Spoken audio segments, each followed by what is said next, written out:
হলো সম্বর্ধনা। ভগবানকে যেরকম পুজো করতে হয় সাধুকে তদ্রূপ পুজো করতে হয়। কেন? সাধু ভগবান, সচ্চিদানন্দ ভগবান সাধু রূপে আপনাকে কৃপা করতে বাড়িতে। মহতের কার্য এই তারিতে পাম, নিজ কার্য নাই তবু যান তার ঘর। সাধুর কোনো অভাব নাই, সাধুর কোনো দরকার নাই, তবু আপনার বাড়িতে যান। কেন যান? আপনাকে কৃপা করার। হরি বল, হরি এই এলো বলেই বাড়িতে উলুধ্বনি হলো। এই সাধুকে দেখলে উলুধ্বনি, শঙ্খধ্বনি, পুষ্পবৃষ্টি, গঙ্গাজল ছড়িয়ে, বস্ত্র বিছিয়ে সাধুকে সম্বর্ধনা করে গৃহে আনয়ন করতে। উলুধ্বনি, শঙ্খ,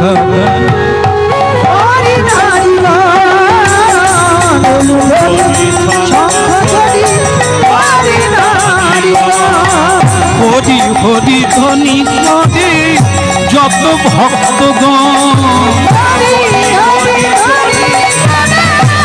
যত ভক্তগণ, হরি হরি ধ্বনি করে যত ভক্তগণ, হরি হরি হরি করে যত ভক্তগণ, উলুধ্বনি শঙ্খধ্বনি করে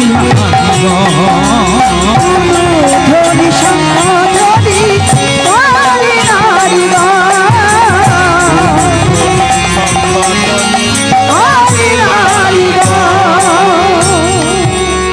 প্রথমটা তো ভালো লাগলো, একবার প্রাণ খুলে বলি জায়গা আমার খুব ভালো লেগেছে, বিশেষ করে আপনাদের ভালো লেগেছে। আপনাদের এই উলুধ্বনি, এই হরিধ্বনি আমাকে খুব পুলকিত করে। যখন এটা হয় না যেন মরা গাছ বেঁচে ওঠে। মানে আমি আমার কথাই বলি, আমি খুশি হই। আমার জন্য তো নয়, ঈশ্বরের জন্য এই কলধ্বনি, এই হরিধ্বনি, এই প্রেমধ্বনি হলেই সকলের প্রাণ জীবিত।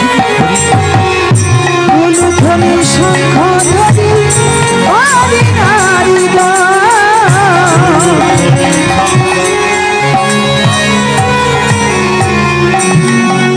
ভালো লেগেছে, ভালো লেগেছে আমার। এবার আপনারা শান্ত হন। যার বাড়িতে এসেছি তাকে বলতে হবে, কিরে মা, উলুধ্বনি করলি, শঙ্খধ্বনি করলি, পুষ্পবৃষ্টি করে আমাকে বাড়িতে আনতে, যেটা করা উচিত করলি, কিন্তু তোর স্বামী কোথায়? তোর স্বামীকে দেখছি না। বাবা উনি একটু বাইরে গেছে। তাহলে মা আমি বরং আসি, পরে একদিন আসবো। না বাবা, এটা উনি শিক্ষা দেন, উনি বলে দিয়েছে আমি থাকি বা না থাকি, কোন সাধু গুরু বৈষ্ণব বাড়িতে এলে যেন সেবা না পেয়ে ফিরে না। আপনি আসুন, আপনি বসুন, কৃপা করুন, আপনার চরণ ধৌত করি। সাধুর প্রথম পূজা হচ্ছে চরণ প্রক্ষালন। আপনি আসুন, আপনার চরণ ধৌত জল আমার বাড়িতে পড়ুক, আপনার পদধূলি বাড়িতে পড়ুক। এই একটা কথা মনে রাখতে হবে, যে বাড়িতে এখনো সাধু গুরু চরণ ধুলি পড়ে না ওটা শ্মশান, ওটা শ্মশান। আর যে বাড়িতে চরণ ধুলি পড়েছে গুরু বৈষ্ণবে ওটা মধুময় বৃন্দাবন। একদম পাক্কা, একদম পাক্কা। কারণ সাধু পাপ তাপ জ্বালা যন্ত্রণা নিয়ে যায়, কৃষ্ণ প্রেম ভক্তি দিয়ে যায়। আর মহাপাপী আত্মীয় স্বজন এসে জীব হত্যা করে, মহাপাপ জমিয়ে চলে যায়। সাধুই কেবল আপনার বাড়িতে ভগবানের ভোগ লাগা, হরিবোল বলে, ঈশ্বরকে প্রার্থনা করে, এদের কৃষ্ণ ভক্তি হোক, এদের কৃষ্ণ প্রাপ্তি হোক। এটা বলো রাধা মাধব কি? তাহলে আমি বসবো কি না? বলছে যখন বসি, চরণ ধৌত হলো, ভক্তমন্ডলী মায়েরা এগুলো দেখবেন অনেক বাড়িতে সাধুগুরু গেলে কি হবে, তাদের আধুনিক বৌমা। এখন আমি এখানকার কাউকে দেখে কিন্তু বলি না, আমি তো সন্ধ্যেবেলা এসেছি। এখনকার বৌমারা শাড়ি পরে না, কিছু কিছু, সবাই শাড়ি পরে না, সিঁদুর পরে না, শাখা পরে না, আধুনিক। এখন শাশুড়ি আমাকে বলেছিল ফোন করে, বাবা এদিকে গান গাইতে এলে আমি একখানা বৌমা করেছি, আপনি দেখ, আপনার ভালো লাগবে মনের মতো। আমিও ভাবলাম তো বৌমা দেখতে নয়, শাশুড়ি ডেকেছে, যাওয়ার পথে গেলাম, শাশুড়ি মায় আসতো, ব্যস্ত হলো, বৌমাকে দেখা গেল। শেষকালে শাশুড়ি মা বলছেন, বাবা আপনি উঠে পড়বেন, বৌমা দেখবেন না? তাহলে আমি কি খুঁজে বেড়াবো? যদি থাকে বের করো, দেখে যাই। এইবার বৌমা বলো, এই তো প্রভু এসেছে, একটু আসো না, যাই।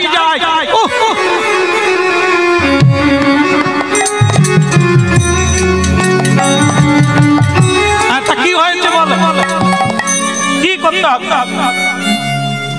আমি তো শুধু পা থেকে মাথা পর্যন্ত দেখছি,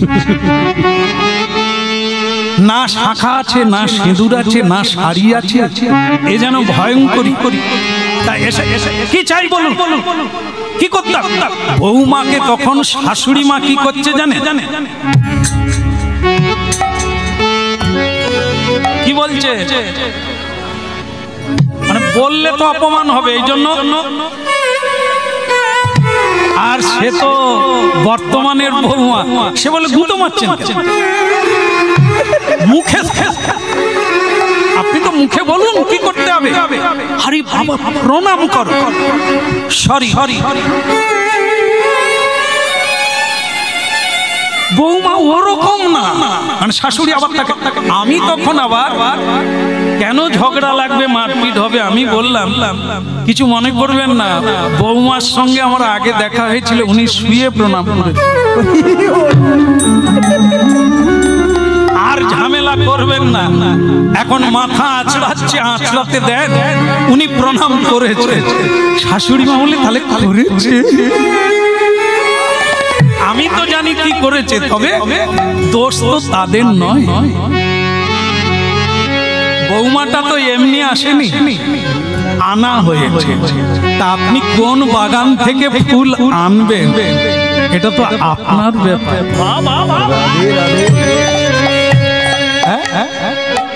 কিছু ফুল আছে গোবিন্দ সেবায় লাগে না, যেমন পলাশ ফুল, দেখতে ভালো কিন্তু গোবিন্দ সেবায় লাগে। আপনি যদি দেখতে ভালো বলে ফুল তুলে নিয়ে আসেন, গোবিন্দ সেবায় তো লাগবে। এই জন্য দেখে নিতে হবে, বুঝে নিতে হবে, না হলে ভুগে যেতে। সাবধান। যাই হোক, কথা হচ্ছে, মা চরণ ধৌত করলি, সবই হলো, এবার আমাকে বিদায় দে মা। না বাবা, আপনাকে সেবা পেয়ে যেতে হবে।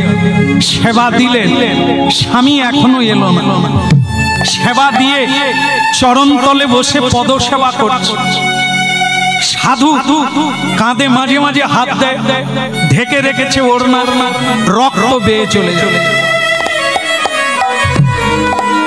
এখন ওই মানে যার নাম হচ্ছে জাহ্নবী, তিনি সাধুর পায়ে ধরে চোখের জলে কাঁদছে।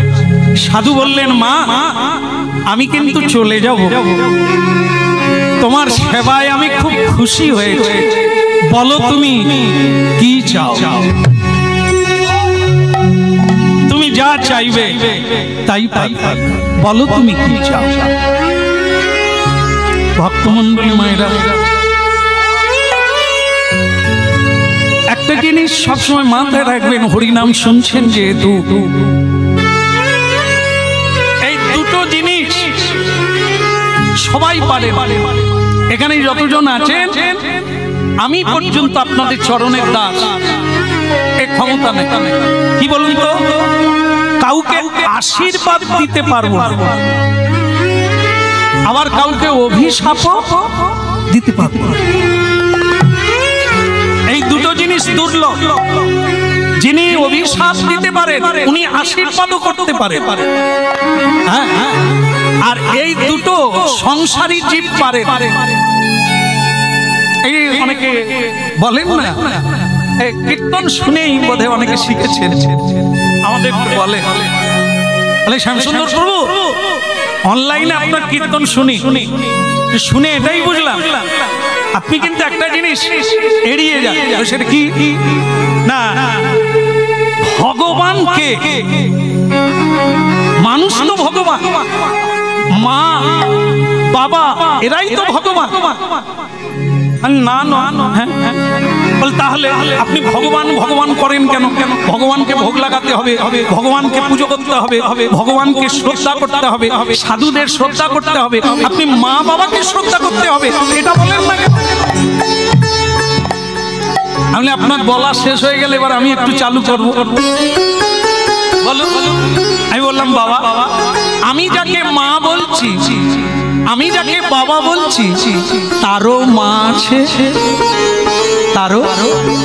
আমি যে ছোটবেলা দেখেছি আমার বাবাকে, তার বাবাকে খেতে দেয়। আমার বাবা তার বাবাকে খেতে দেয় না, মেরে তাড়িয়ে দিয়েছে ঘর থেকে। তাহলে কাকে তাড়ালো, কাকে মারলো? ভগবানকে। আর উনি আমার সেই বাবা, যে বাবা আমাকে বলছেন বাবা মাই ভগবান।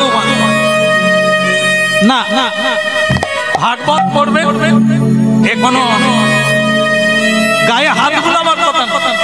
শ্রীমদ্ ভাগবত, সেখানে কি বলছে?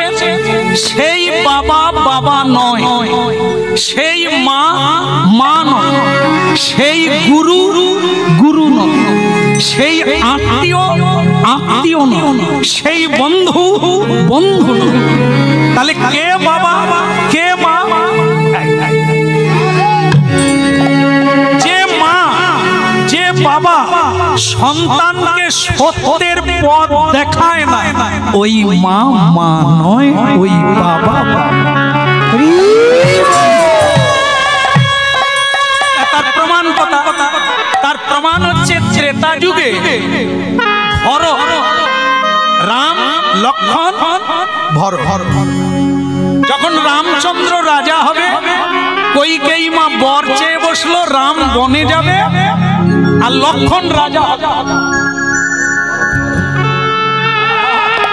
সে বেঁকে বসেছিল, সোজা হয়ে গেছে, বলে হ্যাঁ লক্ষ্মণ রাজা।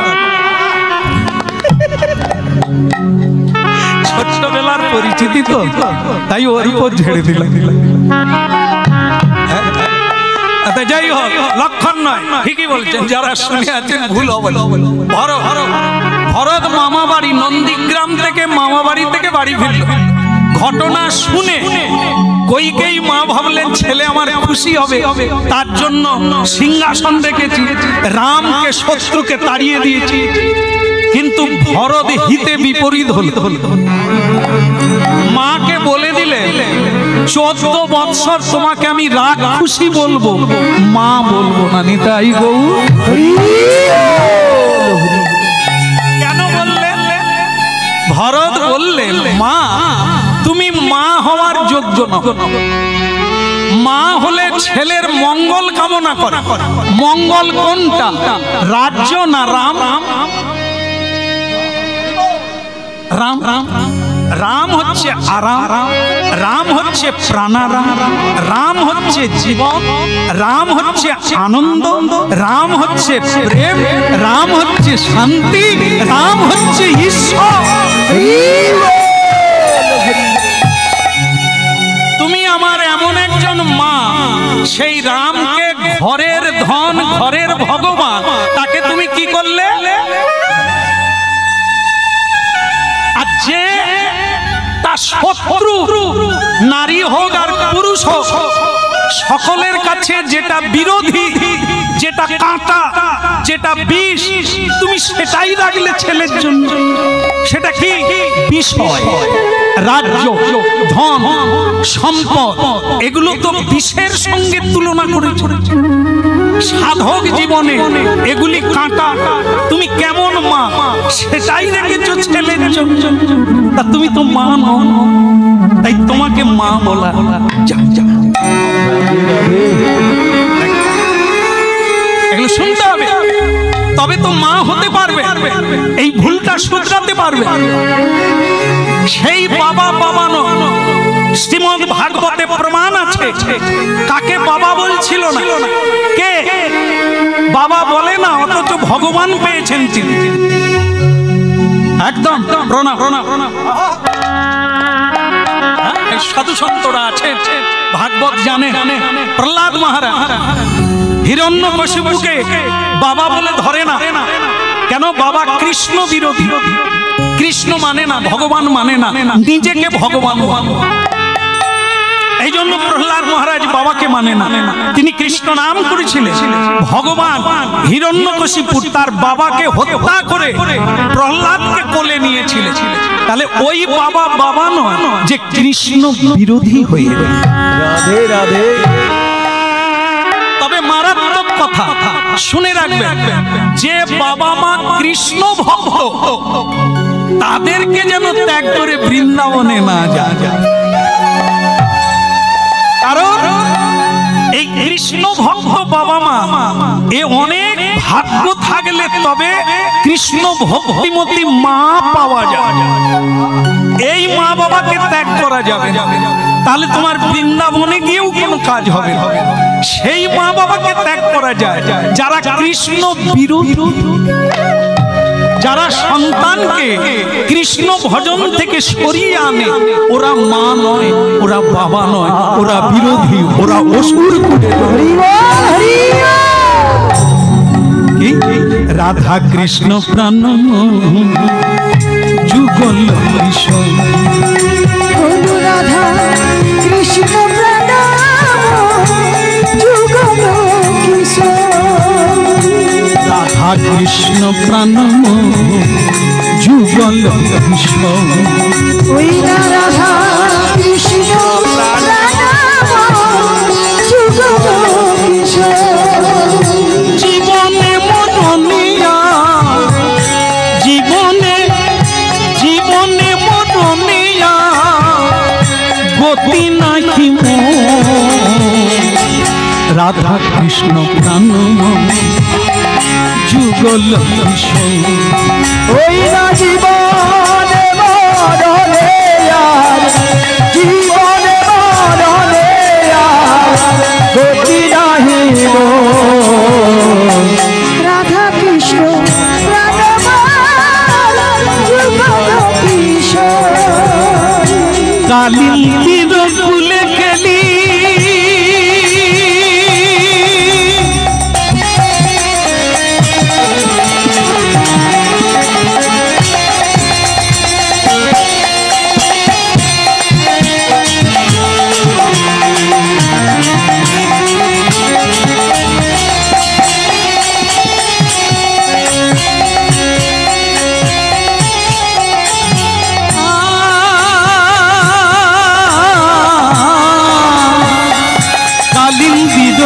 ফুলে গেলি কদম বেরোবা,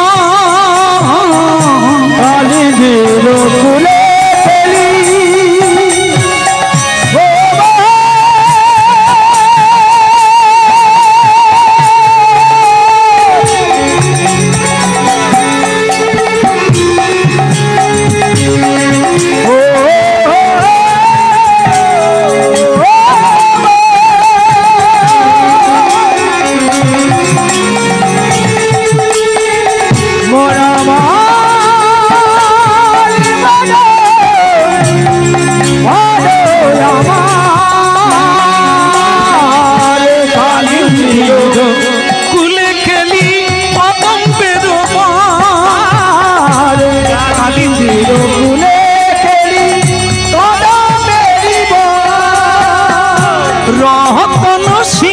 সিংহাসনে বসাবো দুইজন, ওই না রতন সিংহাসনে বসাবো দুইজন, কালিন্দির কুলিতে কদম দেব, তুই না কালিন্দির কুলিতে কদম দেব।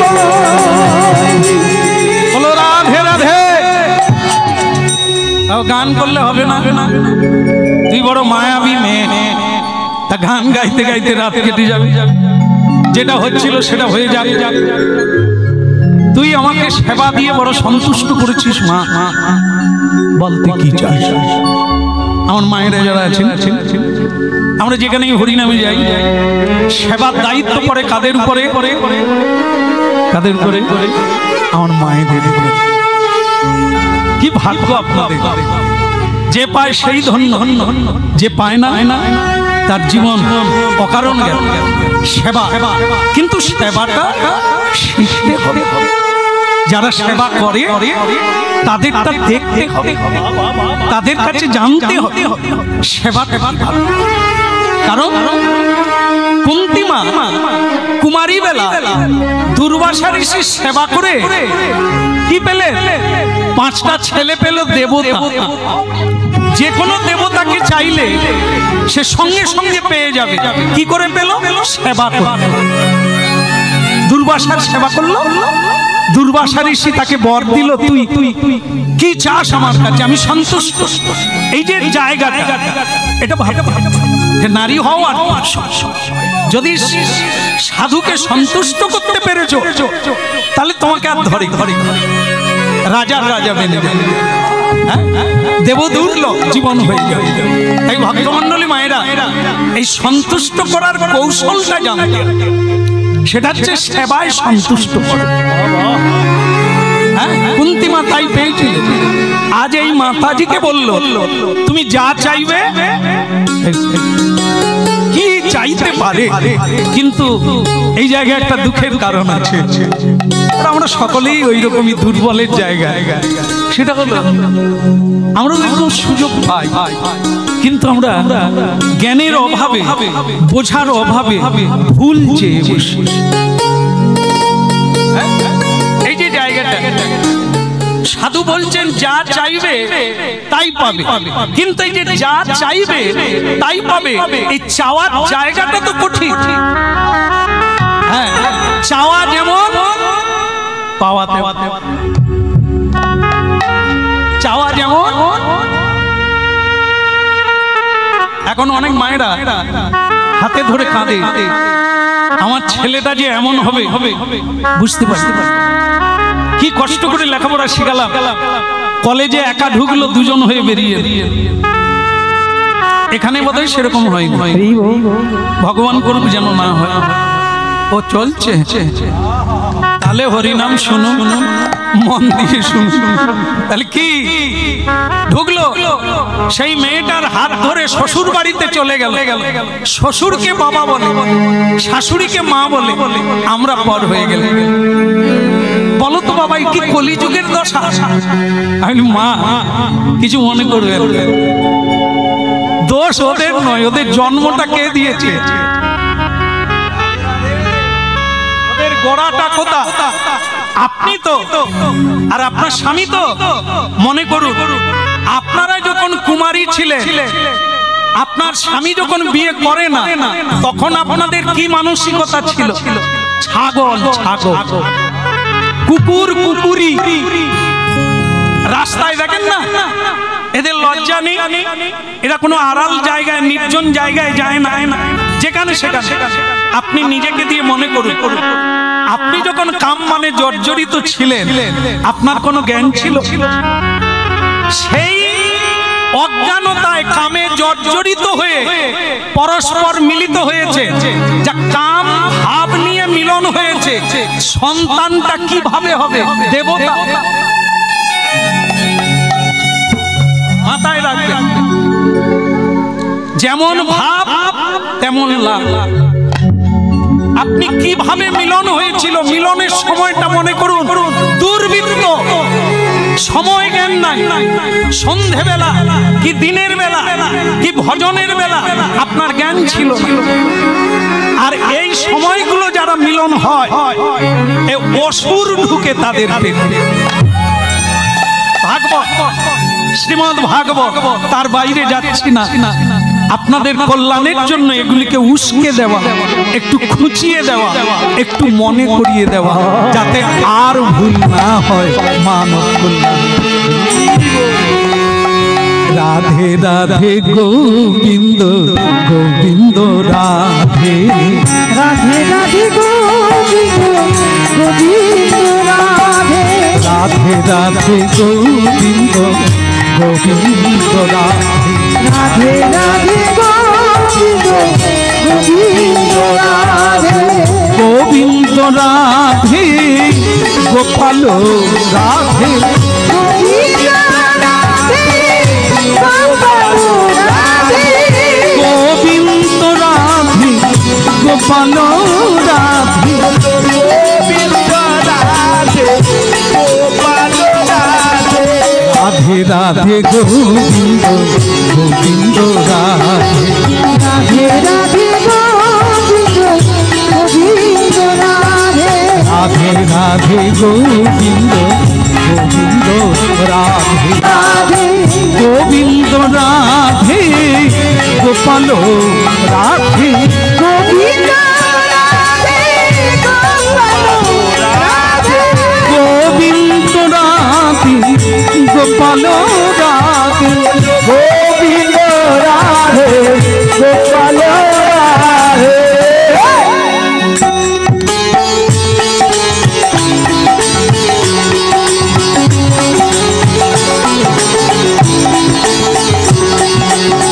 রাধে রাধে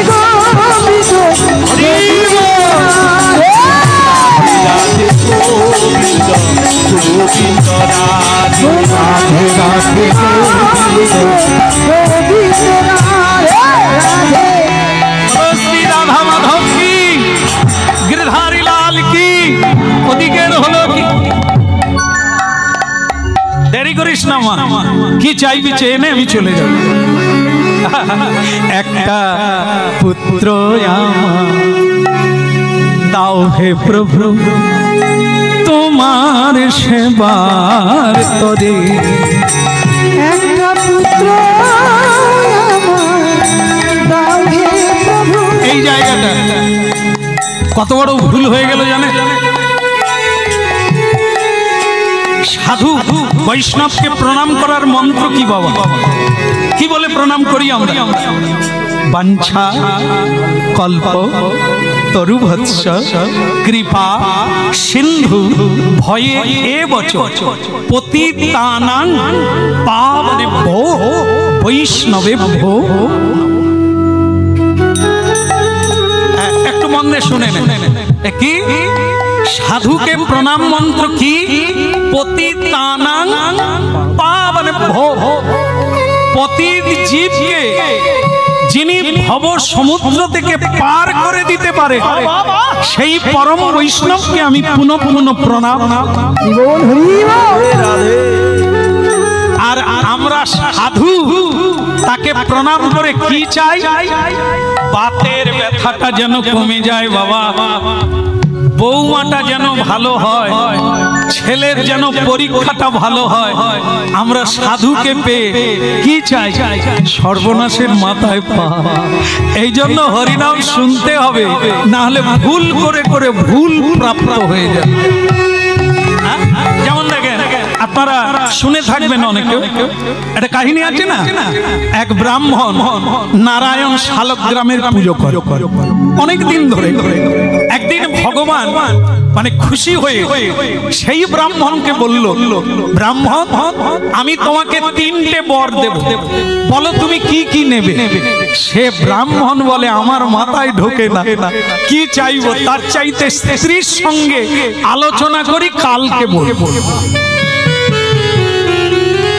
ভগবান বলে তবে যা গুরুর সঙ্গে আলোচনা কর পরের দিন। এই এইবার সকালবেলা মানে আসবে, রাত্রিবেলা স্ত্রীকে বলছে, ব্রাহ্মণী, ও ব্রাহ্মণী ঘুমোলে নাকি? বলে না। বলে শোনো, ভগবান খুশি হয়ে আমাকে 3টে বর দিতে চেয়েছে, বলো তো কি চাইবো? স্ত্রী শুনে বিছানায় উঠে বসে বসে বলে, ও মা, একটা নয় 3টে। তুমি আগে এই বর চেয়ে নাও। কি? আমার নাকটা খাঁদা, মানে ছেঁচা তেবড়া, তোমারও নাক ভালো না, তুমি বরং ঠাকুরের কাছে প্রথম বরে চেয়ে নাও, আমাদের যেন ভালো ভালো নাক। সে ব্রাহ্মণ শুনে ভাবলো, ভাগ্যিস তোমার সঙ্গে আলোচনা করেছিলাম, এত বড় একটা ভালো আলোচনা, আর 2টো বর পরে আলোচনা করব, আগে সকালবেলা ভগবানের কাছে চেয়ে আসি। এবার নারায়ণ নারায়ণ করে সকালবেলা ব্রাহ্মণ মন্দিরে প্রবেশ করলো। ভগবান বলে উঠলো, ব্রাহ্মণ তা কি আলোচনা করে বর চাইবে, বলো কি নেবে? বলে, প্রভু প্রথম বরে দিয়ে দেন, আমাদের স্বামী স্ত্রী দুজনের যেন ভালো ভালো নাক হয়। ভগবান বলে, তুই কি চাইছিস ভেবে দেখেছিস? সে বলে, প্রভু সারা রাত্রি আলোচনা করেছি, কোনো গোলমাল নেই, আপনি দিয়ে দেন। ভগবান তো দেরি করে না, বলা মাত্র দিয়ে দিয়ে, যা তোদের ভালো ভালো নাক হোক, যা। আর 2টো বর? বলে, প্রভু এখনো আলোচনা করি, এইটা নিয়ে যাই, তারপরে আবার এইবার গেল। কিন্তু বাড়িতে গিয়ে কি দেখলো? ব্রাহ্মণী ঘোমটা দিয়ে কাঁদছে, ওগো আমাদের কি সর্বনাশ হলো গো। ব্রাহ্মণ বলে, কি হলো? এই তো আমি বর নিয়ে ঢুকলাম, তুমি ঘোমটা কেন দিয়েছো? বলে, ওগো তুমি কি বর চেয়েছো? বলে, তুমি যা বলেছো, আমাদের যেন ভালো ভালো নাক হয়। তখন ব্রাহ্মণী বলছে, স্বামী গো, নাকের জায়গায় নাক হয়েছে সে না হয় ভালো ভালো, কিন্তু গালে নাক হয়েছে, কপালে নাক হয়েছে, সারা শরীরে নাক বেরিয়েছে, আমি মুখ দেখাবো কেমন করে? তাই বলো স্বামী, আমি দাঁড়াবো কোথায়? স্বামী বলে, মরণ দশা, আমি কি করব? তুমি যেরকম বলেছো। বলে, তাহলে কি করব? বলে, 2য় বরে চেয়ে নাও, আমাদের যেন সব নাক চলে যায়। স্বামী বলে, তাই ভালো, 2য় বরটা চেয়ে আসে। ভগবান, হে মধুসূদন পদ্মলোচন, তা তুমি আমাকে এই বর দাও, আমাদের নাকের প্রবলেম, আমাদের যেন সব নাক চলে যায়। ভগবান বলে, যা চলে যা। তো বলে, আর একটা বর বাকি, কি নিবি? বলে, জিজ্ঞাসা এখনো করি, পরে না, যাই। এবার বাড়িতে যেতে না যেতে কান্নার রব। ব্রাহ্মণী বলে, কি বর চাইলে? বলে, তুমি যেরকম শিখালে বলে দিয়েছি, সব নাক চলে যাবে। বলে, স্বামী গো, যে নাক ছিল সে তো গেছে, যে তেবড়াটা ছিল সেও নাই, এখন নাকের জায়গায় নালা হয়ে আছে।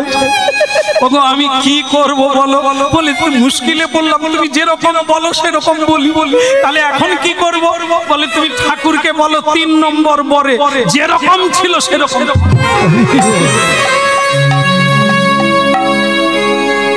কীর্তন শুনে কি বুঝা গেল? 3টে বর কি কাজে লাগলো? যেই খাঁদাকে একটা চোর, জানেন তো, ঘোড়া চুরি করেছে, ঘোড়া চুরি করে সে ভাবলো একে তাড়াতাড়ি বিক্রি করে দিতে হবে, নাহলে ধরা পড়ে যাবে। সে বাজারে নিয়ে যাচ্ছে, যাবার আস্তে আস্তে চুরির জিনিস তো এটা ঝেড়ে দিতে হবে। এইবার সে বাজারে যাচ্ছে, একজন তাকে জিজ্ঞাসা করছে, দাদা ঘোড়ার দাম কত? বলে, বেশি না, 10,000। সে তখন বলে, 8,000 হবে না? নিয়ে নিতাম, নগদ দিতাম। বলে, ছাগলও পাওয়া যাবে না। একটা ঘোড়া 10,000, তাই পারিস না, নিতে হবে। বলে তাহলে এগিয়ে যাও। এগিয়ে গেল। আর একজনা জিজ্ঞাসা করলো, দাদা ঘোড়ার দাম কত? বলে 10,000। বলে 9,000 হবে না? বলে না, পাওয়া যাবে না। বলে তাহলে এগিয়ে যান। এগিয়ে গেল। আর একজনের সঙ্গে দেখা। বলে বাবা, বলে কি? বলে ঘোড়ার দাম কত? বলে 10,000। বলে হওয়ারই কথা, ঘোড়াটা খুবই তাজা। আমি 10,000 দেব, তবে ঘোড়াটা একবার উঠে চড়ে দেখে পয়সা। আপনারা মনে হয় ধরে ফেলেছেন, মনে হয়। তবু বলি, সে চোর তখন ভাবে মহাজনী পয়সা নাই, আমি তো কিনি, যেটা পাবো সেটা তো একবারে মূলটাই পেয়ে যাবো। তাহলে একটু চড়ে দেখুক না দাদা। চড়ে দেখো, খাসা ঘোড়া। সে বলে দাদা তাহলে আমার চটি জুতাটা তুমি রাখো।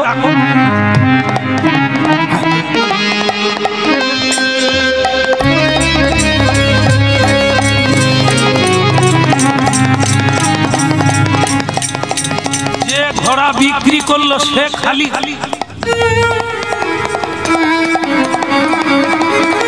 আরে এ যে আর আসেনি রে, সে কি আসার জন্য গেছে? এ চোর, সে চোরের বড় ভাই। বাস, সে আর এ শেষকালে যে চটিটা রেখে গেছিল না, ওইটাই হাতে করে নিয়ে যেই রাস্তায় এসেছিল ওই রাস্তা দিয়ে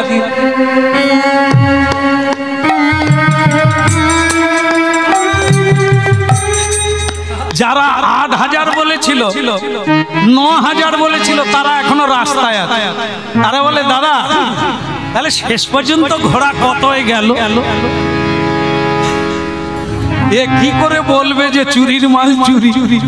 সে এটা না বলে ঘুরিয়ে বলছে যতই কিনেছিলাম ততই, মানে চুরির জিনিস চুরি গেছে। হ্যাঁ দাদা, যতই কিনেছিলাম ততই গেছে। তো যে 9,000 বলছিল সে তখন বলে যতই কিনলে ততই দিলে, তাহলে হাতে কত রইল?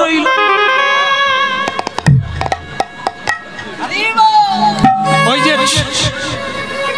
চটি জুতোটা না, তার তো গোড়ালি নাই, আর এখানে ফিতে খুলে গেছে, সেফটি পিন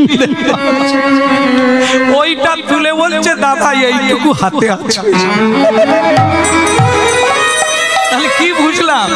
হ্যাঁ, আমরা হাসলাম, কিন্তু এদিকে পেলাম কি? আমরা পাই অনেক কিছু, রাখতে পারি না। এই জন্য থালে মূলে সব গেল, শেষকালে ছেঁড়া চোট। যে কারণে সংসারে এলাম, কৃষ্ণ ভোজিবার তরে হলো না, এ শরীর নষ্ট হয়ে গেল, কফ কাশিতে ভরে গেল, বাদ বেদনায় ভরে গেল, চোখে দেখতে পাই না, কানে শুনতে পাই না, ছেঁড়া চটি ছাড়া আর ভগবানের কাছে ছেঁড়া চটি নিয়ে পৌঁছে গেলাম। ভগবান বলে কি পেলি? সংসারে গিয়ে লাভ কত হলো? এই যে 3টে বর পেল ব্রাহ্মণ, কি হলো? যেই খাঁদাকে, এই জন্য চাওয়ার কাছে পাওয়া। এই যে আপনারা প্রণাম করে বসেছে, হরিনাম শোনা হলো, বাড়ি যাওয়ার সময় একটা প্রণাম করবে, কিন্তু কি চাই? হঠাৎ করে বলে ফেলবেন না যেন নাতির কপটা বুক থেকে সরে যায়। যদিও এখান থেকে সরবে, পিঠে গিয়ে কপ বসে যাবে। এই জন্য এগুলো চাইতে নেই। তাহলে কি চাইবে? কৃষ্ণ ভক্তি বর চাইতে হবে।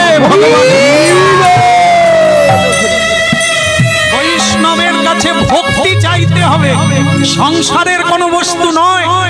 যদি মুক্তি পেতে চাও, প্রেম পেতে চাও, তাহলে বৈষ্ণবেরকে প্রণাম করে কৃষ্ণ ভক্তি চেয়ে নাও, জীবন ধন্য হবে, মানব জীবন সার্থক। একটা পুত্র আমায় দাও হে প্রভু, তোমার সেবার তরে। একটা পুত্র আমায় দাও হে প্রভু, তোমার সেবার তরে।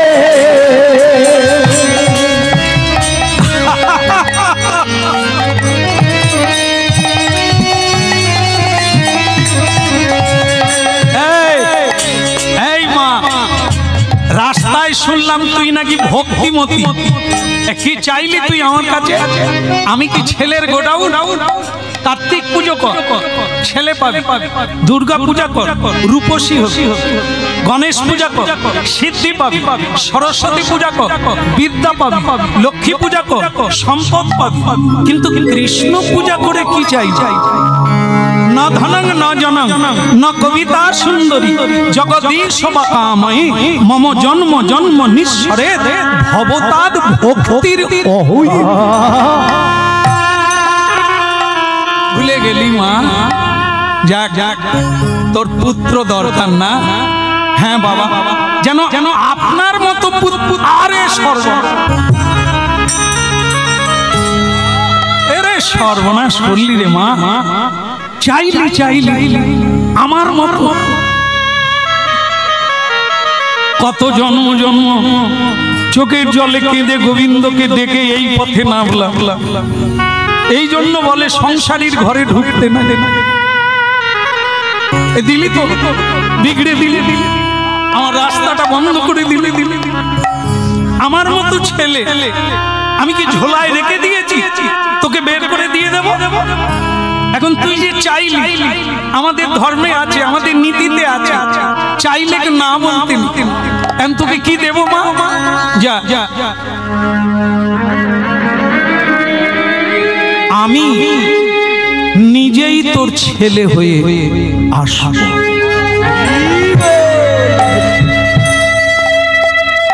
তোর কথা রাখার জন্য আমি নিজে তোর ছেলে হয়ে জন্ম নেব। একটা কথা মা মনে রাখবি, আমি তোর ছেলে হলাম এইটা তোর স্বামীও জানবে না, পাড়া প্রতিবেশী, চাকর চাকরানি কেউ যেন না জানে। যখনই বলবি রক্ত উঠে মরে যাবে। তখন মেয়েটা বলছে, বাবা তুমি যে আমার ছেলে হয়ে ঘরে এলে আমি বুঝবো কি করে? তখন সাধু বলছে, আমি যখন জন্ম নেব তুই জানবি আমার ঘাড়ে কাটা দাগ থাকবে। এইটা কাউকে বলবি না, যখনই বলবি তখনই মরে যাবে। শ্যামগদি অঙ্গে দেব চন্দনের গন্ধ, শ্যামগৌরী অঙ্গে দেব চন্দনের গন্ধ, শ্যামগদি অঙ্গে দেব চন্দনের গন্ধ, শ্যামগৌরী অঙ্গে দেব চন্দনের গন্ধ। চামর ডুলাভ কবে হেরি মুখ চন্দন, ওইটা চামর ঢুলাব কবে হেরি মুখ চন্দ্র, চামর ডুলাভ কবে হেরি মুখ চন্দন, ওইটা চামর ঢুলাব কবে হেরি মুখ চন্দ্র। কাঁথিয়া মালতীর মালা দেব দোহার গলে, কাঁথিয়া মালতীর মালা দেব দোহার গলে, কাঁথিয়া মালতীর মালা দেব দোহার গলে, ওই কাঁথিয়া মালতীর মালা দেব দোহার গলে। অধরে তুলিয়া দেব কর্পূর তাম্বুলে রে, ওই অধরে তুলিয়া দেব কর্পূর তাম্বুলে, অধরে তুলিয়া দেব কর্পূর তাম্বুলে, ওই অধরে তুলিয়া দেব কর্পূর তাম্বুলে। ললিতা বিশাখায়াদি যত সখী বৃন্দ, ললিতা বিশাখায়াদি যত সখী বৃন্দ, আকায় করিব সেবা চরণার বিন্দ, ওই আকায় করিব সেবা চরণার বিন্দ। রাধা কৃষ্ণ প্রণম যুগল কিশোর, রাধা কৃষ্ণ প্রণাম যুগল কিশোর। এখন আবার একবার উলুধ্বনি শুরু হলো। কেন? ছেলে হলো। উলুধ্বনি শঙ্খধ্বনি করে যত নারী, উলুধ্বনি শঙ্খধ্বনি করে যত নারী, নিতাই গৌর হরি হরি বল। উলুধ্বনি শঙ্খধ্বনি করে যত নারী, উলুধ্বনি শঙ্খধ্বনি করে ধ্বনি শঙ্খ ধ্বনি করে যত নারী বলো ধ্বনি শঙ্খ ধ্বনি করে যত নারী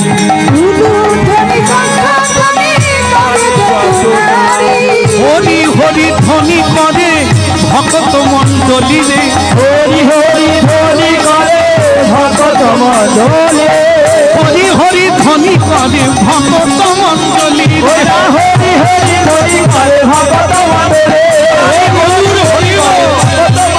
হরি হরি হরি ধ্বনি করে ভক্ত মণ্ডলী হরি হরি ধ্বনি করে ভক্ত মণ্ডলী রাধা কৃষ্ণ প্রাণম যুগল কিশোর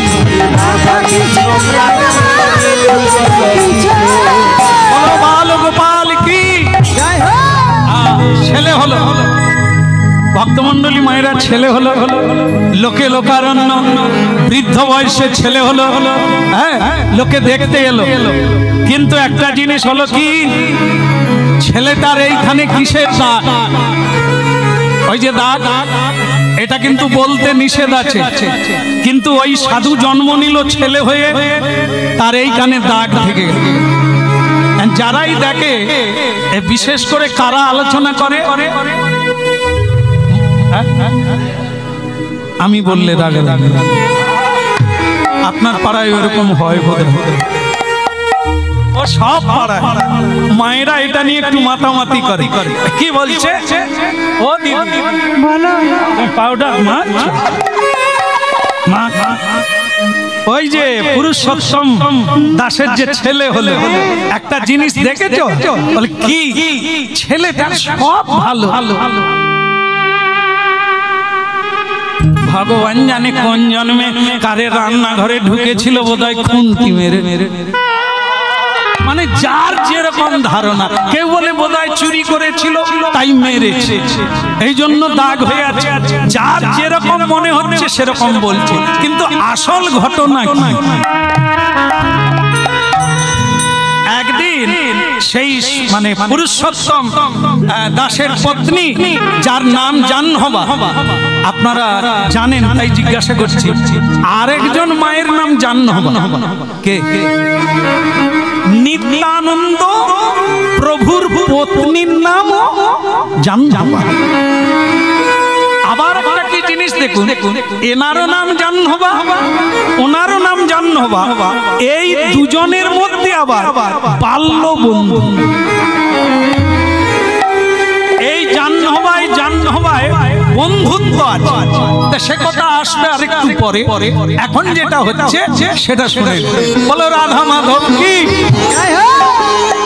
লোকের ভিড় আর কমছে না তারই মধ্যে বলছে জাহ্নবা তোর ছেলের সবই ভালো কিন্তু একটা খুঁত থেকে গেছে এটা কি রে এই দাগটা কিসে ভক্তমণ্ডলী মায়ের দীক্ষা যাদের হয়েছে তারা এই জায়গাটা জান আপনে আপনি হইও সাবধান আপন ধর্ম কথা না কহিও যথা তথা আপনে আসলে আমরা এটা রাখতে পারি দিদি আমি 16 মালা জপ করি আরে তুই কত করিস রাখ না এই যে আমি 16 মালা করি আমি উমুক করি তুমি করো এ এক প্রতিযোগিতা এ এক অহংকার কেউ হাত তুলে বলবেন তার কত টাকা আছে কেউ বলে তুলুন হাত তুলুন দেখি কে বলে ওইটার বেলা বাবা চেপে যান কত টাকা আছে বল 20,000 শুনলেন ওনার 20,000 আরে কালকেই যে লেগে যাবে লোক লেগে যাবে শীত কাটা শুরু করবে বলতে নেই বাবা ওটা যেমন গোপন ঠিক তেমনি গুরুদেবের দেওয়া মন্ত্র ইহা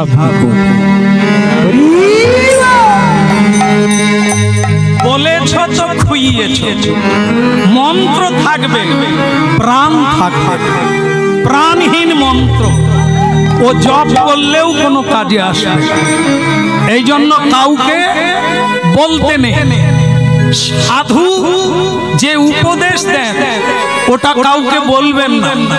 আপনার জীবনে যতদিন বাঁচবেন ওটা আপনি পালন করুন। আর স্বপ্নে যদি গুরুকে দেখেন, স্বপ্নে যদি সাধু দেখেন, স্বপ্নে যদি ঋষি মুনিকে দেখেন, স্বপ্নে যদি তীর্থ দেখেন, স্বপ্নে যদি গোবিন্দকে দেখেন, স্বপ্নে যদি মন্ত্র পান, দয়া করে কাউকে বলবেন না, আরো অনেক কিছু পাবে। আর যদি বলে দিয়েছেন আগেরটাও যাবে আর জীবনটা শূন্য হয়ে যাবে।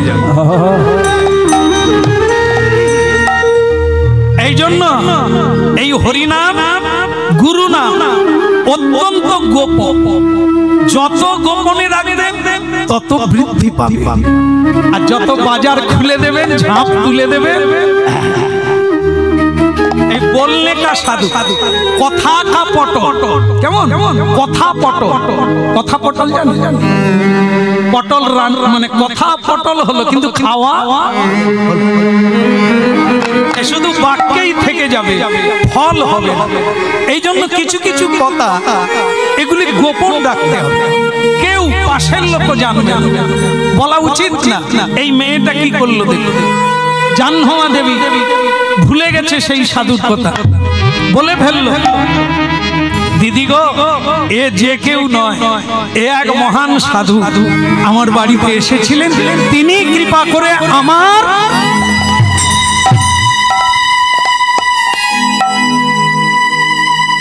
কথা শেষ হলো না,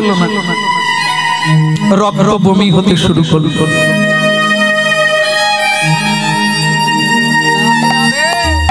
মরে গেল। জাহ্নবী দেবী সন্তানকে রেখে চলে গেল।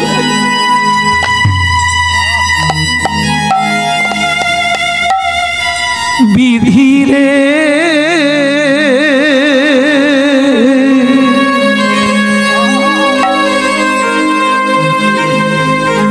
বিধিরে ও বিধি,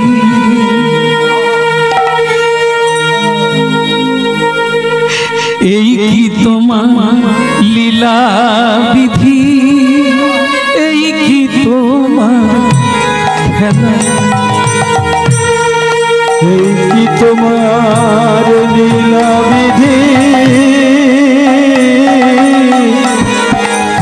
এই কি তোমার খেলা, এই কি তোমার লীলা বিধি, এই কি তোমার খেলা, এই কি তোমার লীলা বিধি,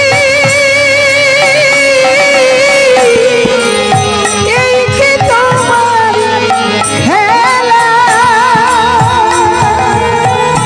তুমি কাঁদে কাঁদাও কাঁদে হাসাও লীলা বোঝা ভাও, তুমি কারে হাসাও কারে কাঁদাও নীলা বোঝা তুমি কারে কাঁদাও কাঁদে হাসাও লীলা বোঝা ভাও, কারে হাসাও কারে কাঁদাও নীলা বোঝা এই কি তোমার লীলা বিধি, এই কি তোমার খেলা, এই কি তোমার নীলা বিধি, এই কি তোমার খেলা, বিধিরে ও বিধিরে নিঠুর বিধিরে, নিঠুর বিধিরে, নিঝুর বিধি রে, নিঝুর বিধি রে, বলো কি তোমার লীলা বিধি, এই কি তোমার খেলা। বলো এই কি তোমার লীলা বিধি, এই কি তোমার খেলা, এই কি তোমার লীলা বিধি, এই কি তোমার খেলা। তুমি কাঁদে ডোবাও কাঁদে ভাষা, লীলা বোঝাবা দয়া লীলা বোঝাবা। তুমি কারে হাসা কারে কারা বিধি রে,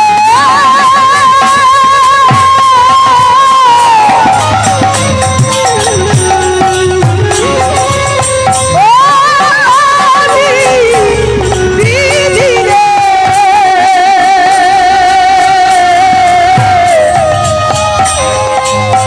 ও দয়া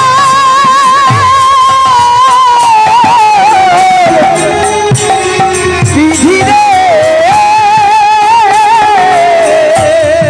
এই কি তোমার লীলা বিধি, এই কি তোমার খেলা। এই কি তোমার লীলা বিধি, এই কি তোমার খেলা। ও বিধি রে, ও বিধি রে, এই কি তোমার লীলা বিধি, এই কি তোমার খেলা। বলো এই কি তোমার লীলা বিধি, এই কি তোমার খেলা। ভক্তমণ্ডলী মায়েরা, হরিনাম হচ্ছে জীবন, এই আমাদের জীবন। নিজের ভুলের জন্য নিজের জীবন ভেঙে চুরমার হয়ে যায়। তাই শোনা দরকার সাধুদের কথা, বৈষ্ণবদের কথা, মহাপুরুষদের কথা শুনতে হয়, নালে পিছিয়ে পড়তে হয়। ঘাতে সংঘাতে পদে পদে বিপদ এসে যায়। দেখো দেখো দেখো, যে চাইলো পেল কিন্তু উপভোগ করতে পারলো না। ছেলে হলো হলো মা মরে গেল, জাহ্নবী দেবী মারা গেল, স্বামী চোখের জলে ভাসলেন। এই মেয়ে মানুষের দোষ, আমি বাড়িতে নেই, সাধুর কাছে সন্তান চাই। বন্ধনের কারণ, দুঃখের কারণ, মৃত্যুর কারণ হয়ে গেল। এই সন্তান এমন চাইলো, নিজের মৃত্যু সন্তানের জন্যই হল।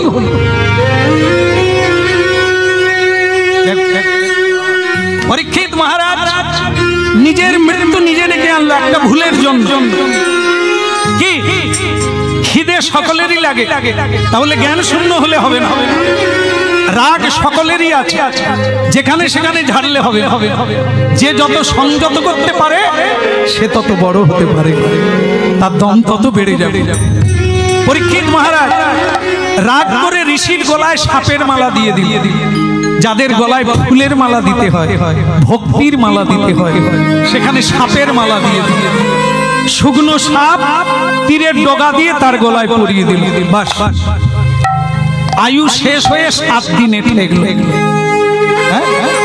সেই ঋষির পুত্র অভিশাপ দিয়ে দিলে যে আমার বাবার গলায় মৃত সাপ দিয়েছে, 7 দিনের মধ্যে তার তক্ষক দংশনে মৃত্যু হোক। এই জন্য হরিনাম শুনতে হবে, সাধু সঙ্গ করতে হবে, ধীরে ধীরে পা ফেলতে হবে, ভেবে পা ফেলতে হবে, তাহলে এমন বিপদ আমি ডাকবো না আমার জীবন। তাই জাহ্নবী দেবী চলে গেল নিজের দোষে। যদি গোপন রাখতে পারত তাহলে বেঁচে থাকতো, যেহেতু বলে দিল আপন ধর্ম কথা, তাই আর বাঁচতে হলো না।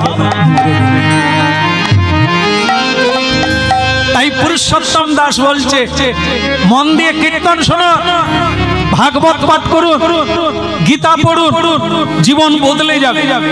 ভগবান অর্জুনের জীবন বদলানোর জন্যই গীতা বলেছিলেন। সেই গীতা পৃথিবী ব্যাপী ঘরে ঘরে একবার পাঠ করলেই জীবন দায়ী হয়ে যাবে। আজ কলকাতায় এক মা বলছে, ছেলে মেয়ে যখন হচ্ছিল না, আমি প্রতিদিন একটা করে হলেও শ্লোক পড়তাম। ছেলে মেয়ে হওয়ার পরে আর আমি সময় পাই না, প্রভু আমার কি হবে? আমি বললাম, মা এতদিন তোমার গীতা পাঠই হয় কেন? আমি যে পড়লাম, ও শুধু পড়লে, প্রতিদিন যদি একটা করে শ্লোক পড়ো, একটা অধ্যায় করে পড়ো, তাতেও কোনো যায় আসে না। কেন? ওটা নিয়মে পড়ার জন্য নয়, পড়ে জ্ঞান লাভ করার জন্য। ভগবান অর্জুনকে শুধু শোনার জন্য বলেন, পালন করার জন্য বলেন। শোনো আর বুঝে দেখো কি করব। সেই রকম সব কথা কেবল শুনবে, জীবনে পালন করবে না, তাহলে তোমার এ কাজ কোনোদিন কাজে আসবে। একদিন গীতা পড়ো, একটা শ্লোক পড়ো, বুঝে না, সারা জীবনের কাজ হয়ে যাবে একটা শ্লোকের মধ্য দিয়ে। আর বলো রাধা মাধব কি। এখন আবার একটা হয়েছে কি জানে, আমরা গীতা দিয়ে শেষ করতে পারিনি। আর সে গীতা অন্য কিছু নয় মা, পকেট গীতা। আমরা দিয়ে দিয়ে হাজার হাজার গীতা শ্লেল করছি। খালি বলে কি করবে? বলে ছেলে মেয়ে যে স্কুলে যায় ওদের ব্যাগে দিয়ে দেবে। দিলে কি হবে? বলে গাড়িতে চাপা হবে না, অ্যাক্সিডেন্ট হবে না, হ্যাঁ, আর ধর্ষণ হবে না, চুরি হবে না, পালিয়ে যাবে না, বিপদ থেকে। তাহলে তো গীতা ব্যাগে রেখে দিলেই, অর্জুন যদি ব্যাগেই রাখতো কাজ হয়ে যায়। হবে নি রে মা, ও ব্যাগে দাও, পকেটে দাও, চুলের ভিতরে দাও, যেখানে দাও, গীতা থাকবে। ও তো প্রেম চালাবে, চলে যাবে। গীতা থাকবে চুরি করবে, গীতা থাকবে ঝগড়া করবে, রাগ করবে, তাহলে গীতা আছে না নেই? ক্ষুদিরাম স্বাধীনতায় যিনি প্রথম ফাঁসি হয়েছিলেন, মেদিনীপুরের ক্ষুদিরাম, খুদের ছেলে, 24 বছর বয়স। তিনি ফাঁসির মঞ্চে দাঁড়িয়ে হাসতে পেরেছিলেন। হাসতে হাসতে হাসতে এইরকম করে ফাঁসির মঞ্চে গলা উঁচু করে দাঁড়িয়ে 33 কোটি ভারতবাসী কেঁদে গড়া তার মৃত্যুর কথা শুনে, ফাঁসির কথা শুনে। তাতে ক্ষুদিরাম বলেছিল, তোমরা কাঁদছো কেন? আমি কি মরে যাচ্ছি? পাগল কোথাকার, গীতা পড়ো না। দেহস্মিন যথা দেহে কৌমারং যৌবনং জরা তথা দেহান্তর প্রাপ্তি ধীরস্তত্র ন মুচ্ছতি। গীতা দ্বিতীয় অধ্যায়। সেখানে কি বললেন? সেইটাই ক্ষুদিরাম জীবনে পাথেয় করে নিয়েছে। মানুষের মৃত্যু নাই, তাহলে কি দেহটা বদল হয়, দেহ থেকে দেহান্ত। তাই যারা তত্ত্ববেত্তা, কেউ মরে গেলেও কাঁদে না, নিজে মরে যাবে বলেও শোক করে না। তাহলে বুঝলেন তো গীতা পড়লে কি হবে? আপনার শোক চলে যাবে, দুঃখ চলে যাবে। এই হলো গীতা পাঠের মহিমা। এই জন্য বুঝে পড়তে হবে, চিবিয়ে খেতে হবে, শুনে বুঝে নিতে হবে, হৃদয়ঙ্গম করতে হবে। একদিনের হরিনাম এক জনমের কাজে লেগে যাবে। তাহলে কি হলো মা? জাহ্নবা মা কাঁদছে। ওদিকে আপনাদের বলে রেখেছিলাম, আর এক জাহ্নবা, ওনার বান্ধবী, তিনি নিত্যানন্দ পত্নী। একদিন নিত্যানন্দ নাচিতে নাচিতে,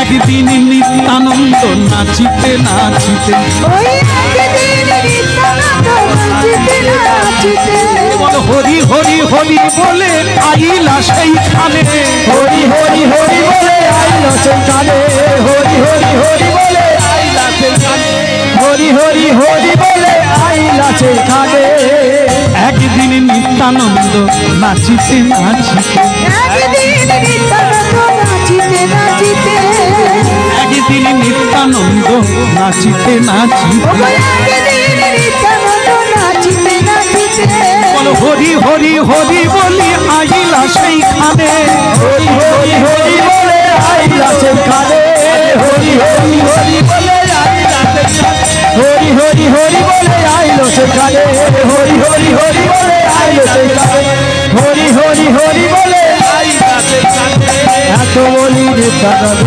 আইলো সেইখানে এত বলি নিত্যানন্দ নাচিতে নাচিতে এত বলি নিত্যানন্দ নাচিতে নাচিতে পাগলা নিতাই নাচে রে পাগলা নিতাই নাচে রে পাগলা নিতাই নাচে রে পাগলা নিতাই নাচে রে বলো হরি হরি হরি বলে পাগলা নিতাই নাচে আরে হরি হরি হরি বলে পাগলা নিতাই নাচে রে হরি হরি হরি বলে পাগলা নিতাই নাচে রে হরি হরি হরি বলে পাগল নিতাই নাচে রে পাগলা নিতাই নাচে রে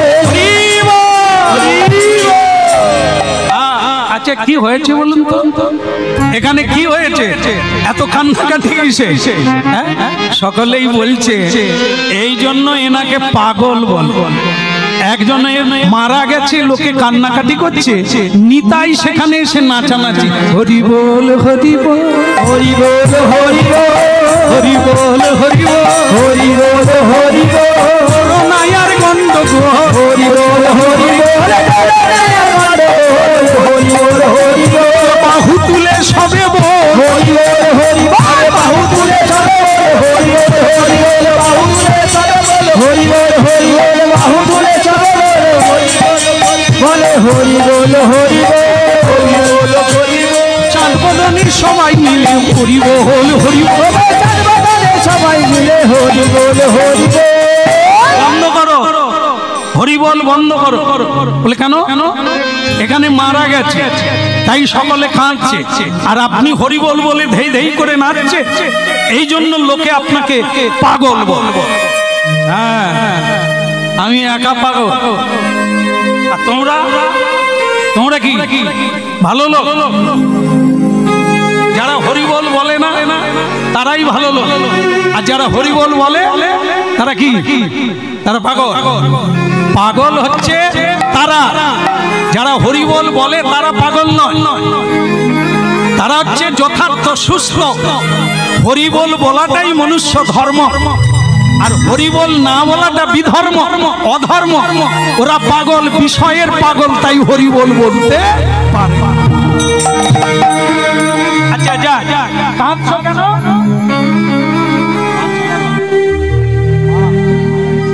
চোখ মুখ শুকিয়ে গেছে কি হয়েছে মরে গেছে এই জন্য মরে গেছে তোমরা যে কাঁদছো আবার বেঁচে যাবে যে মরে যায় কাঁদলে কি বাঁচে কাঁদছো কেন ফিরে আসবে তাই জন্য অকারণ ধীরস্তত্র নমুচ্ছতি আছে এই হরিনাম মানুষকে তাই জায়গায় নিয়ে যায় আপনাদেরই মধ্যে অনেকে আছে এই শোক ভুলে গেছে এই হরিনামে শুনতে শুনতে এই শোক ভুলে গেছে সংসার ভুলে গেছে এ হরিনাম মাটিতে পড়ে না কারো না কারো ভেতরে যাবে কেউ না কেউ এর ফল লাভ করছে সুতরাং এটা মাটিতে পড়বে ভক্তমণ্ডলী মায়েরা তাই আপনারা কাঁদবেন না মরে গেছে তার সময় হয়ে গেছে কর্মফল শেষ হয়েছে তাহলে ছেলেটার কি হবে আরে বাবা জানবা আমাকে পাঠিয়ে দিয়েছে ছেলেটাকে দে দাও ওর কথা ভাবতে হবে না কেউ জন্ম হয় মাকে আশ্রয় করে তার মানে এটা ভেবো না মা না থাকলে ছেলেটা মরে যাবে হয়েছে কোনোদিন ও মা না থাকলেও চলবে, বাবা না থাকলেও চলবে। যিনি সৃষ্টি করেন তিনিই রক্ষা করেন, তিনিই ধ্বংস করেন, আর কেউ এই পৃথিবীতে নয়, যতই অহংকার করে। আমি নিত্যানন্দ, আমি নিত্যানন্দ, আমি নিত্যানন্দ, আমি নিত্যানন্দ, পরমানন্দ, আমি নিত্যানন্দ, ওই পরমানন্দ, আমি নিত্যানন্দ। ওই ছেলেটাকে আমার কোলে দিয়ে দাও, আমি ওকে নিয়ে যাব খড়দহে, উত্তর 24 পরগনা। আজও সেই জায়গাটা আছে, খড়দহ। কেন না, নিত্যানন্দ প্রভু সূর্য সরখেত, মানে গৌরীদাস পণ্ডিতের বড় ভাইয়ের নাম হচ্ছে সূর্য সরখেত। তার দুই কন্যা বসুধা, জাহ্নবা বিয়ে করেছিলেন নিত্যানন্দ প্রভু। কিন্তু নিত্যানন্দের কোনো ঘর বাড়ি ছিল না, তাই খড়দহে গিয়ে এক জমিদারকে বলেছিলেন যে আপনি আমাকে একটু জায়গা দিন না, আমি বিয়ে করেছি, একটু সংসার করব। হ্যাঁ, পাগল তো। তা কি বলেছে, জমিদার অনেক লোকজন নিয়ে বসেছিল, চেলা চামুন্ডা, তারা সকলে বলে এই জন্য এদেরকে পাগল বলে। বাবাজি মানুষ, সন্ন্যাসী মানুষ, একটা নয় দুটো বিয়ে করে ফেলেছে, তার বাড়ি নাই। তো বলে ও বাবাজি, নিতাই বলে হ্যাঁ তুমি জায়গা নেবে? হ্যাঁ, আপনার কাছে ভিক্ষা চাইছে, একটু জায়গা দিন না, আপনি তো জমিদার, আপনার জায়গার অভাব নাই, একটু দিন না, একটা কুঁড়ে ঘর বানিয়ে আমি দুটো বউ রাখবো। সে জমিদার বলে ওই জায়গাটা নিয়ে নেন, মানে সেটা কিন্তু নদী, স্রোত বইছে। নিতাই চাঁদকে বলে ওই জায়গাটা নিয়ে নাও, সংসার করে। নিত্যানন্দ বলে কিরে জায়গা দিল যে রে? বলে প্রভু দিল তো, জল তো, নদী, ওখানে আপনি সংসার করবেন কি করবো? তো আপনাকে ঠাট্টা করলো, আপনাকে ঠকালো। নিতাই চাঁদ বলে সেই ঠকলো, জায়গা তো দিল, আমি ওই জায়গাটাই নেব। এই নে, হাতে একটা খড় নিয়ে একটা খড় নিয়ে ওই নদীতে ফেলে দিল, যেইখানে জায়গাটা দিল।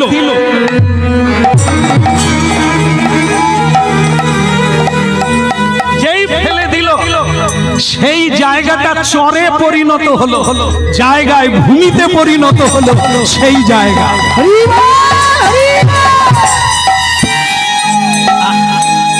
এই জায়গা, এই জন্য সেই জায়গাটার নাম খড়দহ। জলের উপরে খড় ফেলে দিয়ে অলৌকিক নিত্যানন্দ, পরম আশ্চর্য নিত্যানন্দ, জগৎ গুরু নিত্যানন্দ সেইখানেই বাড়ি বানালেন। আজও সেই জায়গা নিত্যানন্দের শ্রীপাঠ খড়দহ। আমিও ওই গুরুর শিষ্য, আমাদেরও শ্রীপাঠ খড়দহ, নিত্যানন্দ দাস। তাই ভক্তমণ্ডলী মায়েরা সেই নিত্যানন্দ প্রভু খড়দহে নিয়ে গেল এই মা মোরা ছেলেটাকে কোলে করে। বৈষ্ণব কবি বললেন একটা ভালো যোগে হয়েছিল বলে, আর যোগ ছিল বলে কার কোলে গেল? প্রভু নিত্যানন্দের। এই জন্য লোকে যে যা বলুক, কীর্তন ছাড়বেন না, মহাপ্রসাদ ছাড়বেন না, ছাড়বেন না হরিনাম, ছাড়বেন না সাধু সঙ্গ। এটা বাড়তে বাড়তে এমন একটা জন্ম আসবে যেদিন নিত্যানন্দের কোলে উঠে যাও।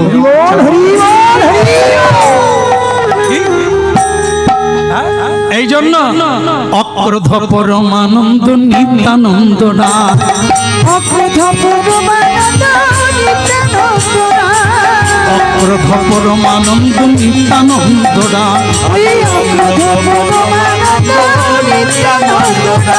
আমার অভিমানী শূন্য নিতাই নগরে বেড়া, অভিমানী শূন্য নিতাই নগরে বেড়া, আমার নিতাই নিতাই চাঁদি চলে রে, নিতাই চাঁদে চলে হরি হরি বলে রে, নিতাই চাঁদে চলে রে হরি হরি বলে আরে নিতাই চাঁদে চলে রে হরি হরি বলে রে, নিতাই চাঁদে চলে রে হরি হরি বলে রে নিতাই চাঁদে বলে রে হরি হরি বলে নিতাই চাঁদে চলে হরি হরি বলে নিতাই চাঁদে চলে হরি হরি বলে নিতাই চাঁদে চলে নিতাই চাঁদে চলে রে হরি হরি বলে ভক্তমণ্ডলী মায়েরা, এই নিত্যানন্দ প্রভু ছেলেটাকে স্পর্শ করলে একটা জিনিস জেনে শেষ করুন, সেটা কি? নিতাইয়ের করুণা হবে ব্রজে রাধা কৃষ্ণ। যে যেদিক দিয়ে যায়, যে যত কিছু করুক, জগৎগুরু নিতাইয়ের কৃপা বিনে গৌর পাওয়া যাবে না। গৌর না পেলে রাধা মাধবকে পাওয়া যাবে। এই জন্য ধরো নিতাই চরণ। জাহ্নবা, এ জাহ্নবা, এ তোমার বান্ধবীর জিনিস, তুমি না। স্বয়ং জগৎ মাতা। আপনারা জেনে থাকবেন, যারা এই অনুরাগী বা এই পথে কীর্তন শোনানো, কীর্তন না শুনলেও আপনাদের চলবে। হ্যাঁ, এত বড় একটা কথা বলতে পারলাম এই কারণে, সৎ গুরু যদি পেয়ে যায়, তাহলে আমাদের মতো, মানে আমার মতো হতভাগ্যর বদন থেকে হরিনাম শোনার লাগে। গুরু উপদেশে চলতে হবে, নাহলে আমাদের মধ্যে আবার অনেকটা অমিল আছে না, আছে না? এই তুলসী গাছ কোন দিকে রাখবে বাড়ি? এক কীর্তনিয়া বলবে ডান দিকে রাখো, আর এক কীর্তনিয়া বলবে বাম দিকে রাখো। এবার আপনারা কোন দিকে রাখবেন? এটা করবেন না। কীর্তন শুনুন, কিন্তু এটা দিয়ে ঘরে পালন করবেন না। গুরু যদি থাকে, গুরুদেব যেদিকে বলবে, যদি বলে চালের উপরে রাখো, তো ওটাই রাখো, ওটাই কাজ হবে। কীর্তনিয়া যত কীর্তনিয়া তত রকমের কথা হবে। আপনারা কোন দিকে যাবেন? কে বলে গুরু লাগবে না, কে বলে হরিনাম করার লাগবে না, খাবার পরে শুয়ার সময় মনে থাকলে করো, নাই তো নাই। ভগবান কোন শাস্ত্রে খাওয়ার নিষেধ করেনি, আপনি বাঁচলে এও কীর্তনিয়ারা বলছে। তো তখন অনেক কীর্তনিয়া বলে এই কীর্তনিয়াই ভালো, যা পাবি সব। তাহলে আমাদের মধ্যে এত গোলমাল আছে, বেছে নিতে হবে। জলে দুধে থাকবে, রাজহংস হলে জল বাদ দিয়ে না, দুধ বাদ দিয়ে জানে যারা, তাহলে কি সারগ্রাহী হতে হবে। কীর্তনিয়া অগণন, এখানেই তো কত কীর্তনিয়া এসে শুনলো, আমি জানতাম না যে এত কীর্তনিয়া আছে। যাই হোক, ভালো, সব প্রধান কীর্তনিয়া, আমি সকলের চরণের দান। তাই কি শুনে আমি জানতাম না, এখানে এসেই আমাকে দেখালো, পদ্ম দেখালো, দেখো কত কীর্তন। আমি তো তাজ্জব মেনে গেলাম। আমাকে বায়নার সময় বলেছিল কেউ নাই, আমার মা আপনার কীর্তন শুনতে চাইছে অনেক দিন থেকে, আপনাকে পাওয়া যাচ্ছে না, তাই আমি ভাবলাম তাহলে ফাঁকা মাঠে যাবো, গাইবো। এসে শুনি এখানে তো মারা পড়ে গেছে, খড় সব ঝেঁদলা হয়ে গেছে, বসে বসে। ভালো হলো, কীর্তন, বহু কীর্তন শুনেছেন, বহু রকমের। তা কার কথা শুনে কোন দিকে জল দেবে? বেগুন গাছে জল দেবেন না তুলসী গাছে জল দেবেন? এই নিয়ে গোলমাল হয়ে যায়। রাধে রাধে। এই জন্য গুরু ধরো, সৎ গুরু নিয়ে নেন। এক জীবনে এক গুরু, ডুব দিয়ে দেন। ঝিনুক যেমন 7 নক্ষত্রের জল এক ফোঁটা নিয়ে তলদেশে ডুবে যায়, ঠিক তেমনি গুরু মুখ পদ্ম বাক্য হৃদয়ে করিয়া ঐক্য, আর না করিও মনে আসে। একদিন শুনুন গুরু বাক্য, আর নিয়ে জলে ডুব দিয়ে দেন, মুক্ত হয়ে তারপরে উঠবেন, তার আগে উঠার লাগবে না। গৌর গোবিন্দের হ্যাঁ সবাই আমার নমস্য। আর আজকে যেটা হলো জগৎগুরু তাকে কোলে করে নিয়ে গেল। আমার গুরুদেব যখন এই কীর্তনটি আমাকে শিখায় ওনার চোখে জল দেখেছিলাম। আমি বললাম গুরুদেব আমি কি শিখতে পারি না বলে আপনি কাঁদছেন? গুরুদেব বলেন না রে, নিতাই চাঁদের কোলে উঠলো একটা ছেলে, মা মরা ছেলে। আমি এটা নিয়ে ভাবছি আমরা কবে নিতাইয়ের চরণে যাব, কবে নিতাই বলে কাঁদতে পারবো।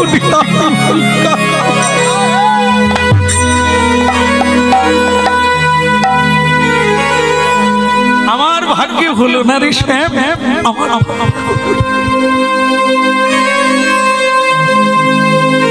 এইগুলো শিখাতে শিখাতে কাঁদছে।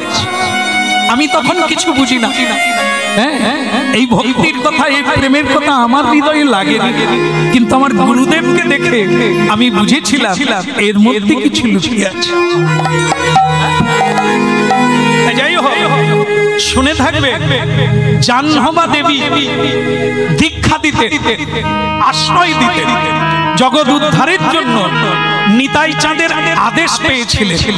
স্বয়ং মা জাহ্নবা দেবী কোনো সন্তান হয় না, বসুধার সন্তান হয়েছিল, জাহ্নবা দেবীর হয় না। তিনি নেন না, তিনি জগৎ জননী হয়েছিলেন। নিতাই চাঁদ যেমন হরিনাম প্রচার করেছিলেন, ভক্তি প্রচার করেছিলেন, আমার জাহ্নবা দেবী তেমনি বহু শিষ্য করে গেছেন, বহু মানুষকে উদ্ধার করে গেছেন। আপনারা যাবেন যাবেন নয়, প্রায় চলে গেছেন অনেকে বৃন্দাবন, রাধা কুণ্ডে।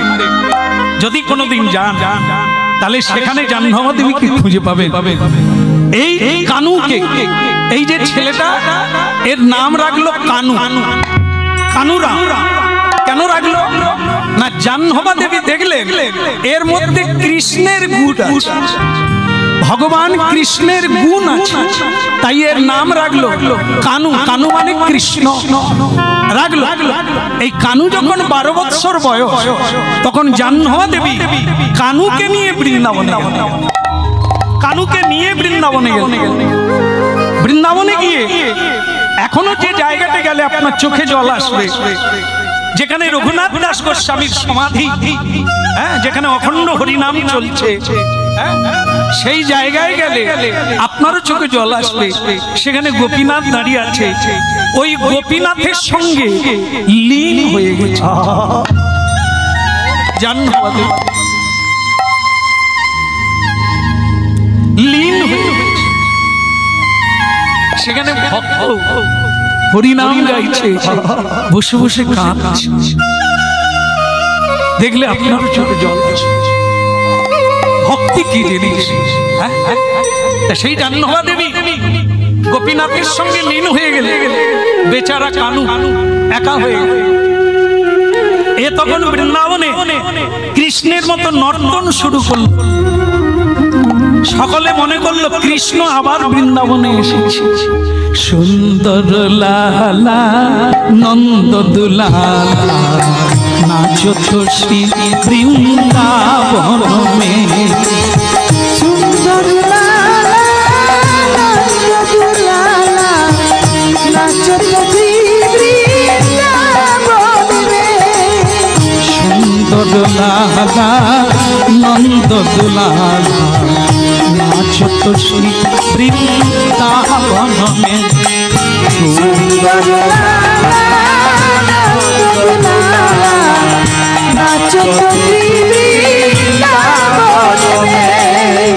হাতে চন্দন তিলক মনোহর, হালে চন্দন তিলক মনোহর, হালে চন্দন তিলক মনোহর, হালে চন্দন তিলক মনোহর, অলকা তিলকা কপলন এ সুন্দর লালা নন্দ দুলালা নাচো শ্রী বৃন্দাবন মে। নাচো শ্রী বৃন্দাবন মে।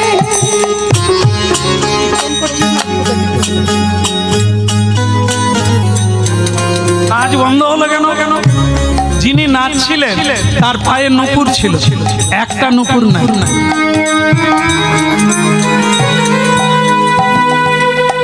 নূপুর বৃন্দাবনে নাচছে পা থেকে খুলে বোধখানা বলে একটা জায়গা আছে বাংলাদেশে, সেখানে গিয়ে পড়ে। বোধখানা নামক একটি জায়গা, সেখানে গিয়ে নূপুর পড়ল।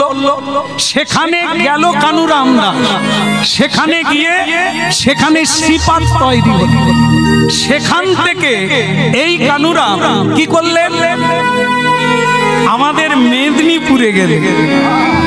আপনারা কখনো যাবেন পশ্চিম মেদিনীপুর গড়বেতা শিলা নদীর তীরে, এই কানুরাম বৃন্দাবন থেকে বোধখানা, বোধখানা থেকে মেদিনীপুরে, পশ্চিম মেদিনীপুরে শিলাবতী নদীর তীরে কুটির বাঁধল। আজও যে জায়গাটা আছে ওখানে ওনার সমাধি আছে, যে লাঠিটা ব্যবহার করতেন সে লাঠি আছে, যে বিগ্রহ পূজা করতেন সেটাও আছে এখনো সেখানে। তো সেখানে যখন উনি বৃদ্ধ হয়ে গেলেন, বিয়ে করলেন না, শিষ্য করলেন না, একদিন ভগবানের কৃপায় শিলাবতীতে স্নান করতে গিয়ে পায়ে একটা লাগলো মরা ছেলে। 12 বছর বয়স, মরা ছেলে পায়ে লাগলো। তাকে তুললেন, বললেন ভগবান দিলে দিলে একটা মরা ছেলে, তোমারই নামে একে তোমারই নাম কানে দেব, যদি বাঁচে লোকে হরি নাম করবে, আর যদি না বাঁচে তোমার হরি নাম আর কেউ বলবে।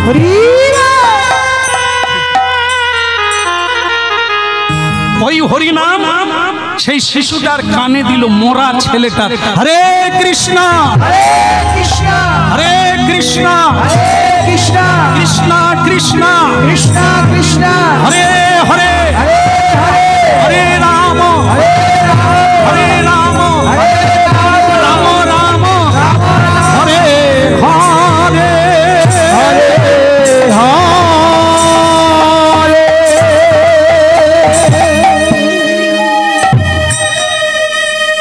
ঘুম থেকে যেরকম শিশুরা উঠে, এই মরা ছেলে এই কলিকালে এই কানুরাম তাকে প্রাণ সঞ্চার, হরিনাম ঘিরে মৃত সঞ্জীবন, মরা বেঁচে যায়।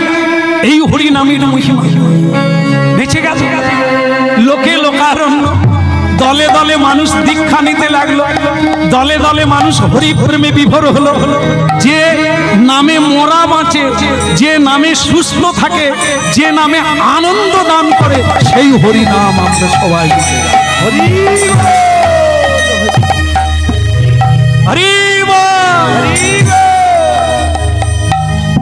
তোমার ছেলে হয়ে গেছে, ছেলে হচ্ছে, ছেলে হলে, ছেলে বড় হলে তাকে সংসার দিয়ে এইবার সন্ন্যাস নিতে হয়।